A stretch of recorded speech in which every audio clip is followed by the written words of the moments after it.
Как известно, в начале сентября в Республике Абхазия, в частности в городе Сухум, стихийные бедствия, ливневые дожди нанесли большой урон многочисленным объектам. Это многоквартирные дома, это частные домовладения, это дорожная инфраструктура.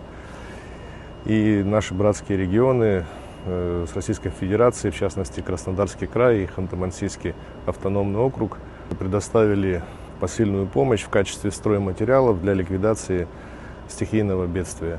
Значит, в настоящий момент в Абхазию заходят стройматериалы, такие как цемент, профнастил, дорожная сетка, лес для кровельного материала. Все эти стройматериалы будут использоваться исключительно для ликвидации стихийного бедствия на всех объектах, которые были повреждены в результате стихийного бедствия.